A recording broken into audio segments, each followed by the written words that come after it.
नमस्कार विद्यार्थी मित्रांनो, आपल्या सगळ्यांचे खूप स्वागत आहे. आज आपण पाहणार आहोत लोकसत्ता संपादकीय विश्लेषणासह 15 जुलै 2020 या व्हिडिओ लेक्चरमध्ये आपण महत्त्वपूर्ण लेख म्हणजेच श्रावणातील शिमगा हा पाहणार आहोत.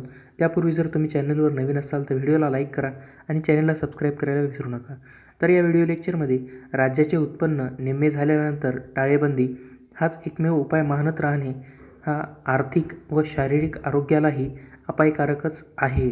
एकंदरीत पाहायचे झाले तर आपलं जवळपास महाराष्ट्र राज्य जे आहे जवळपास आज 115 ते 120 दिवस होत आहेत लॉकडाऊन किंवा टाळेबंदीमध्ये जखडलेलं आहे. तर त्यामुळे म्हणजे आर्थिक नुकसानसुद्धा होत आहे आणि शारीरिक आरोग्याला अपायसुद्धा होत आहेत. एकंदरीतच पाहायचे झाले तर सरसकट टाळेबंदी सहन करण्याची नागरिकांची क्षमता पूर्ण संपुष्टात आली असून त्यामुळे तिचे उल्लंघन सुरू राहत आहे आणि करोनाही पसरत राहत आहे. त्यापेक्षा बाधित वाड्या वस्त्यांवर शासकीय यंत्रणांनी लक्ष केंद्रित करणे अधिक परिणामकारक ठरेल.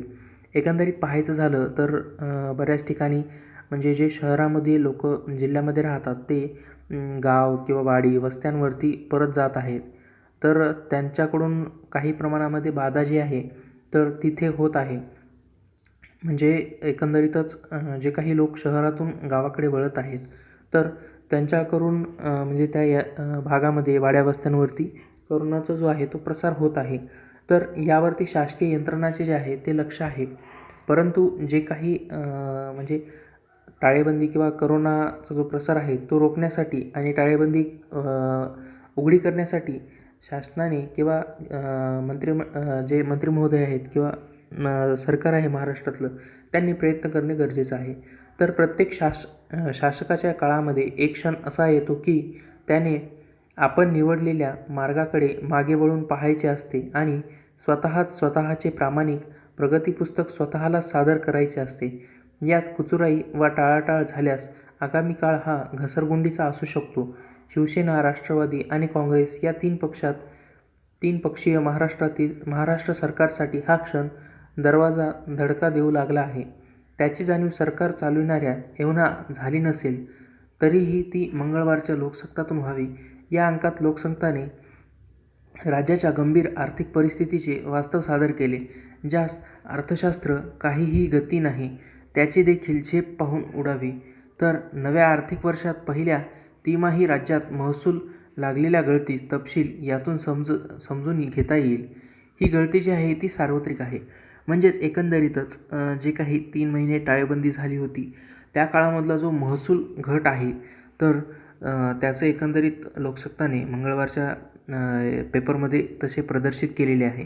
तर एकंदरीतच जी काही गळती आहे ती सार्वत्रिक आहे. म्हणजेच सगळ्या क्षेत्रामध्ये तशा स्वरूपाची गळती चालू आहे आणि महाराष्ट्रामध्ये 3 पक्षाचं जे सरकार आहे जसे की महाविकास आघाडी, त्यामध्ये शिवसेना, राष्ट्रवादी, काँग्रेस या 3 पक्षाचे सरकार आहे. पण यांच्या म्हणजे एकमेकांमध्ये ताळमेळ आहे किंवा नाही हा सुद्धा खूप मोठा प्रश्न आहे. एकंदरीतच महाराष्ट्र राज्यावरती जे लॉकडाऊन आहे तर त्याचे गंभीर आर्थिक परिणाम महसूल तूट असो किंवा महसूल घट असो तर यामध्ये झालेले दिसून येत आहेत. एकंदरीत पाहायचे झाले म्हणजे या काळामध्ये राज्याच्या सर्व प्रकारच्या महसुलामध्ये मोठी कपात झाली आहे. त्यामुळे एप्रिल, मे, जून या तीन महिन्यामध्ये जवळपास राज्यात 84,000 कोटी रुपये महसूल येणे अपेक्षित असताना जेमतेम 42,000 कोटी रुपये तिजोरीत जमा झाल्याचे दिसून येत आहे. तर यातही वस्तू व सेवा कर, पेट्रोलियम पदार्थावरील विक्री कर आदीतून 39,724 कोटी रुपये इतक्या सनसनीत महसुलाची आवक अपेक्षित होती. पण प्रत्यक्षात तिजोरीत पडले आहेत ते 16,445 कोटी रुपये. ही घट जी आहे ती निम्म्यापेक्षाही अधिक आहे. अन्य उत्पादनासही कमी अधिक प्रमाणात अशीच गळती लागलेली आहे. तर या सगळ्यांचा अर्थ इतकाच की राज्य सरकारने या टप्प्यावर आपल्या ध्येय धोरणाचे मूल्यमापन करणे आवश्यक आहे. त्यासाठी मुळात आपले ध्येय धोरण आखणे लागेलच. सध्याची जी परिस्थिती आहे असे काही असल्याचे अजिबात दिसून येत नाही. एकंदरीत म्हणजे जी काही अर्थव्यवस्थेवरील तूट किंवा जो काही शासनाला महसूल भेटणे अपेक्षित होते ते जे आहे ते अर्ध्यापेक्षा कमी झालेलं आहे. म्हणजे जी महसूल 3 महिन्यामध्ये त्यांना अपेक्षित होती की 84,000 कोटी रुपयाचा महसूल जमा होईल तर त्यातही जेमतेम 42,000 कोटी रुपये जमा झालेले आहेत. म्हणजे जवळपास पाहायचे झाले तर निम्म्यापेक्षा कमी जे आहे ते झालेले आहे. तर एकंदरीत पाहायचे झाले तर महसूल हा अत्यंत राज्याच्या विकासासाठी अत्यंत महत्त्वपूर्ण भाग आहे. तर करोनाबाधितांची संख्या कमी करणे ही आभासी कल्पना हेच काय ते सरकारचे धोरण, पण ती कशी कमी करायची याबाबत काही एक सरसकट नियम आहे का, असे पाहू गेल्यास त्याबाबतही नानाचा पाढा म्हणजे नाहीच अशा स्वरूपाचे पाढे जे आहेत ते तयार आहेत. तर त्यामुळे एका शहरातील सुभेदारास वाटते की हा प्रसार रोखण्यासाठी 10 दिवसांची टाळेबंदी आवश्यक आहे, तर दुसऱ्या शहरातील सुभेदारास वाटते त्यासाठी आठवड्याच पुरतो व तिसऱ्या शहराचा जो सुभेदार आहे त्याला वाटतं की 3 आठवड्यामध्ये टाळेबंदी केली तर करोनाचा प्रसार रोखता येईल. तर आपल्या देशामध्ये पावलापावलावर भाषा बदलते असे म्हणतात. ते किती सत्य आहे हे ठाऊक नाही, पण महाराष्ट्रातील पावलापावलावर सरकारने करोनाचे धोरण बदलले आहे हे निश्चित आहे. यातही गंमत अशी आहे की तूर्त हे सरकार जे आहे जरी 3 पक्षाचे असली तरीही धोरणात्मक अधिकार फक्त 2च पक्षाकडे असल्याचे दिसून येत आहे. ते म्हणजे शिवसेना आणि राष्ट्रवादी हे ते 2 पक्ष. एकंदरीत पाहायचे झाले तर आपण बऱ्याच महाराष्ट्रातील जिल्ह्यामध्ये किंवा तालुक्यामध्ये पाहिले असेल की इथे एवढे दिवस लॉकडाऊन, इथे एवढे दिवस. मग जे काही पंतप्रधान नरेंद्र मोदी यांनी सुद्धा सांगितले होते की आपण करोनाची जी लढाई आहे ती 21 दिवसामध्ये लढणार आहोत. मग ते काय त्यांनी जे बोलले होते किंवा ते काही खोटं आहे का, किंवा जे काही समजा टाळेबंदी होत आहे, पेशंट सापडला की 3 दिवस टाळेबंदी, 5 दिवस टाळेबंदी, अशा स्वरूपाची टाळेबंदी करता येत आहे, त्यातून त्याचा प्रसार रोखता आलेला आहे का, हा खूप मोठा प्रश्न निर्माण झालेला आहे. याबद्दल कोणीही उत्तर देण्यास इच्छुक नाही. तर या 2 पक्षाचे म्हणजे शिवसेना आणि राष्ट्रवादी या 2 पक्षाचे जे कोणी मंत्रिमंडळात आहेत त्यांचे पक्षामध्ये वजन आहे यावर त्या नेत्यांचे त्यांच्या मतदारसंघातील धोरण ठरते आहे. म्हणून सध्या राज्याच्या अनेक ठिकाणी जे काही होताना दिसत आहे ते त्या परिसरातील नेत्यास वाटते. म्हणून उदाहरणार्थ पुणे या शहरामध्ये शिवसेनेचा कोणी मातब्बर नाही. सध्या या शहराची सुभेदारी अजित पवार यांच्याकडे आहे. म्हणून जे काही पुण्यात सुरू आहे ते अजितदादांचे धोरण. तशीच बाब ठाणे, नवी मुंबई परिसराचे सुद्धा आहे. एकंदरीतच राष्ट्रवादी आणि शिवसेना या दोन्ही पक्षाचे या परिसरात 2 नेते मंत्रिमंडळात आहेत, पण या दोघातील शिवसेनाच अधिक प्रबळ आहे. म्हणून ठाणे व नवी मुंबई परिसरातील घडामोडी हे या शिवसेना नेत्याचे धोरण आहे. ते सरकारचे असेलच असे नाही. या परिसराला खेटून मुंबई आहेच, आपल्याला माहीतच आहे. ठाण्यातील सुभेदारास वाटते म्हणून त्या शहरात मंडई वगैरे सर्व काही बंद केलेले आहे. एकंदरीत पाहायचे झाले तर जे काही मंडई किंवा जे काही बंद वगैरे टाळेबंदी आता नंतर अनलॉकच्या प्रक्रियेमध्ये करत आहेत, तर किमान सरकारने किंवा जे काही नेते म्हणत आहेत की टाळेबंदी गरजेची आहे, यांनी स्वतःच्या खिशामधनं जनतेला किंवा जे काही व्यापारी आहेत मंडई वगैरे त्यांना किमान आधारभूत दैनंदिन उपजीविकेसाठी काहीतरी पैशाची मदत रोज करणे गरजेचे आहे.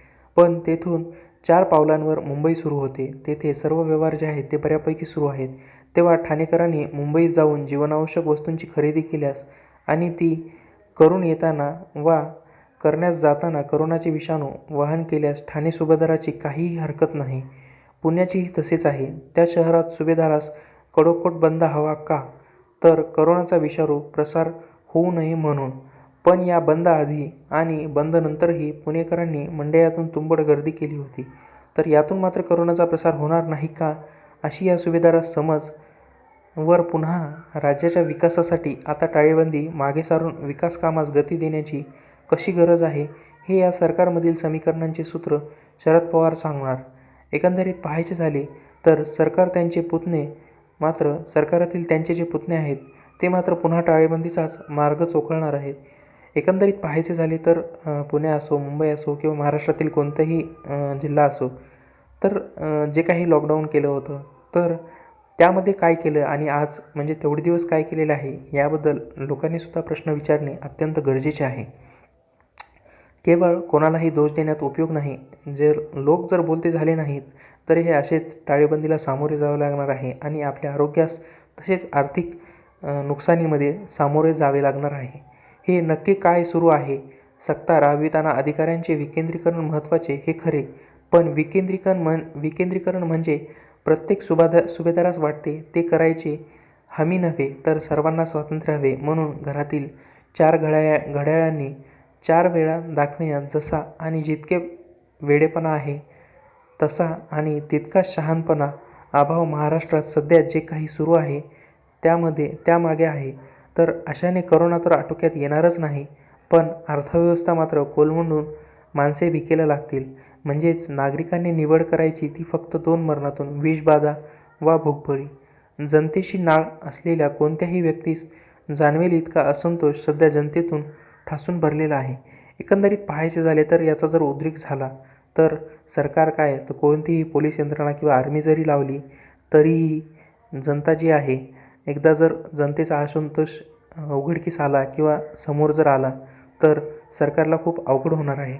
एकंदरीत पाहायचं झालं तर इथे तर 2च विषबाधा व भूकबळी सांगितलेली आहे, पण तिसरी गोष्ट अशी आहे की आरोग्यहानीसुद्धा होऊ शकते. कारण की काही व्यक्तींना शुगर वगैरे BP अशा पेशंट असतात आणि महाराष्ट्रामध्ये जवळपास 30 ते 35% अशा स्वरूपाचे पेशंट आहेत. मग त्यांची जर हालचाल नसेल तर ना विषाणूबाधा किंवा ना भूकबळी, आरोग्यबळी असेसुद्धा होऊ शकतात किंवा आरोग्य अपाय बळी अशा स्वरूपाचे बळीसुद्धा पडू शकतात. एकंदरीतच पाहायचे झाले तर साथ आवरण्याच्या कारणाखाली सरकार जी काही जनतेची मुस्कटदाबी करत आहे ते या नाराजीचे मुख्य कारण आहे. बरे या टाळेबंदीच्या अघोरी आणि अनन्य उपायातून रोगप्रसार आवरताना दिसत असता तरी नागरिकांनी हा अनन्य गोड मानून घेतला असता, पण तेही नाही. करोनाबाधितांची वाढ अव्याहत सुरूच आहे. मग टाळेबंदीने काय साधले याचा हिशोब मांडण्याचा प्रामाणिकपणा सरकारने दाखविणार की नाही? वास्तविक सरसकट टाळेबंदी काहीही साध्य होत नाही आणि याउलट निश्चित काही प्रदेश केंद्रस्थानी ठेवून टाळेबंदी राबविली तर बरेच काही साध्य होते. याचे उदाहरण या राज्यातील राजधानीनेच घालून दिले आहे. तर धारावी परिसरात करोना कचाट्यात आला तो काही संपूर्ण मुंबईवर लादलेल्या टाळेबंदीने नव्हे, तर फक्त या परिसरात केंद्रित टाळेबंदीमुळे. म्हणजेच जी टाळेबंदी आहे ती विशिष्ट म्हणजे प्रदेशाच्या केंद्रस्थानी ठेवून राबविली तर त्यातून काहीतरी साध्य होते. आपल्याला माहीत आहे की धारावी आशिया खंडातील सगळ्यात मोठी झोपडपट्टी आहे. तर तिथे करोनाचे आता जवळपास 167 पेशंट जे आहेत ते ॲक्टिव्ह पेशंट आहेत. बाकी सर्व जो आहे तो करोनाचा प्रसार म्हणजे प्रसार जो आहे तो रोखण्यामध्ये तेथील प्रशासन जे आहे ते यशस्वी झाले आहे. एकंदरीत पाहायचे झाले तर धारावीची स्तुती जी आहे ती WHO सुद्धा केलेली आहे. एकंदरीत या आपल्या यशोकथेकडील सरकार दुर्लक्ष करत असून त्यामुळे त्यातून संपूर्ण राज्यभर स्थानिक सुभेदारांची मक्तेदारी तेवढी सुरू झाली आहे. हे धारावी यश लक्षात घेऊन याचप्रमाणे प्रत्येक शहरामध्ये करोनाबाधित वस्त्यांची जी नाकाबंदी करायला हवी ते अधिक परिणामकारक ठरते आहे. हे जगात अनेक ठिकाणी दिसून आले आहे. तर 4 महिन्यानंतर सरसकट टाळेबंदी सहन करण्याची नागरिकांची क्षमता संपूर्ण संपुष्टात आली असून त्यामुळे तिचे उल्लंघन सुरू राहते आहे आणि करोनाही पसरत राहत आहे.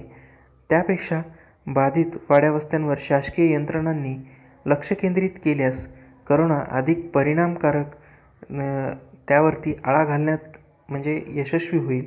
हे लक्षात घेऊन सरकारी धोरणात आवश्यक तो बदल तातडीने झाला नाही तर रोगालाही आटोक्यात येणार नाही आणि अर्थव्यवस्थेलाही हातातून गेली असेल असे समजावे लागेल.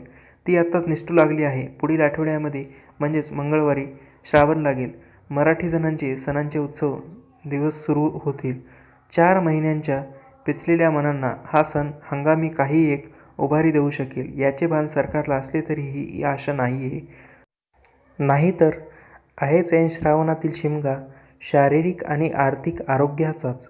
एकंदरीत आपल्याला लेख कसा वाटला कमेंट करून कळवा. चॅनलला सबस्क्राईब करा, व्हिडिओला लाईक करा. धन्यवाद.